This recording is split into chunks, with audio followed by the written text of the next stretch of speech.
Hi అండి, welcome to our channel. ఈరోజు hotel style sambar ఎలా తయారు చేయాలో చూద్దాము రండి. అందుకు కావాల్సిన వెజిటబుల్స్ నేనైతే ఆనియన్, ఆలు, క్యారెట్, బీన్స్, టొమాటో అండ్ కొద్దిగా కరివేపాకు కూడా తీసుకున్నాను. ముందుగా ఒక గిన్నెలో చింతపండు కూడా నానబెట్టి పెట్టుకోండి. తర్వాత కుక్కర్ తీసుకొని ఒక గ్లాస్ కందిపప్పు వేయండి. ఒక గ్లాస్ కందిపప్పుని 2 టైమ్స్ నీట్గా వాష్ చేసి పెట్టుకోండి. అండ్ ఒక గ్లాస్ కందిపప్పుకి 2.5 గ్లాసెస్ వాటర్ వేసి కుక్కర్ మూత పెట్టేసి 3 to 4 విజిల్స్ వచ్చే వరకు కందిపప్పుని మెత్తగా ఉడికించి పెట్టుకోండి. ఇలా ఉడికిన కందిపప్పుని పక్కన పెట్టేసి తర్వాత ప్యాన్ తీసుకొని ఆయిల్ వేసి వేడయిన తర్వాత జీలకర్ర, ఆవాలు, మినపప్పు అండ్ కొద్దిగా కరివేపాకు కూడా వేయండి. ఇవన్నీ వేగిన తర్వాత ఎల్లిపాయలు తీసుకోండి. ఎల్లిపాయలు 5 నుంచి 6 ఎల్లిపాయలు దంచి వేసుకోండి. ఎల్లిపాయలు మాత్రం మంచి స్మెల్ రావాలి అండ్ కలర్ కూడా చేంజ్ అవ్వాలి. అలా కలర్ చేంజ్ అయిన తర్వాత ఆనియన్స్ వేయండి. ఆనియన్స్ తర్వాత ముందు మునక్కాయలు వేయండి.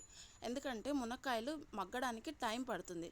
సో మునక్కాయలు ముందుగా వేయాలి. అలా 5 మినిట్స్ మగ్గిన తర్వాత ఇప్పుడు ఇప్పుడు మనకు కావాల్సిన వెజిటబుల్స్ అన్నీ వేసుకోండి. మీరు కావాలంటే బెండకాయ, దోసకాయ, బఠానీ కూడా వేసుకోవచ్చు.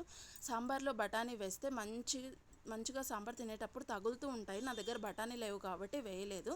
ఇలా 5 to 10 మినిట్స్ కూరగాయలు మగ్గిన తర్వాత మూత తీసి అవి మెత్తగా అయ్యాయో లేదో చూసుకొని చింతపండు పులుసు ఇప్పుడే పిండుకోండి. చింతపండు పులుసు ఇప్పుడు పిండుకుంటే చింతపండు పులుసులో కూరగాయలన్నీ బాగా మగ్గితే అప్పుడు కూరగాయలన్నీ మంచి టేస్ట్ వస్తాయి. పులుపు తగులుతూ మంచి టేస్ట్ వస్తాయి. ఇలా మూత పెట్టి ఇంకో 5 మినిట్స్ మగ్గించుకోండి కూరగాయలన్నీ. ఇలా మగ్గిన తర్వాత ఇప్పుడు మెత్తగా అయ్యాయో లేదో కూరగాయలన్నీ మెత్తగా అయ్యాయో లేదో చూసుకోండి. ఇలా మెత్తగా అయిన తర్వాత కూరగాయలు మీకు కావాల్సినంత ఉప్పు, కారం వేసుకోండి.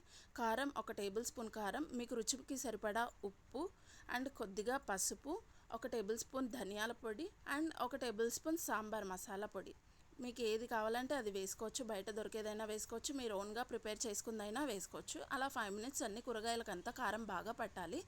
అండ్ తర్వాత మనం కందిపప్పు ఉడికించి పెట్టుకున్నాం కదా, అది మెత్తగా ఎనుపుకొని ఇప్పుడు ఆ కందిపప్పు మిశ్రమాన్ని మనం దీంట్లో యాడ్ చేసుకోవాలి. మీకు కావాల్సినంత వరకు మీరు యాడ్ చేసుకోవచ్చు.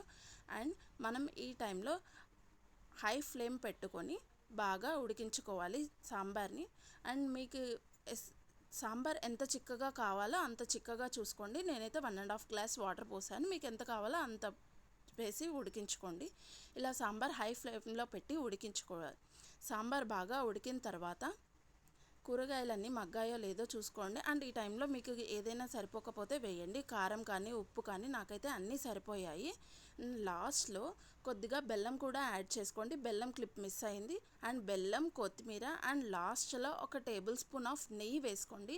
నెయ్యి వేసుకుంటే సాంబార్కి మంచి స్మెల్ వస్తుంది అండ్ అలాగే తినేటప్పుడు టేస్ట్ కూడా చాలా బాగుంటుంది సాంబారు. ఇలా ట్రై చేసి చూడండి. సాంబార్ మంచి టేస్ట్ అండ్ స్మెల్ కూడా ఉంటుంది. థ్యాంక్ యూ అండి. Please support our channel.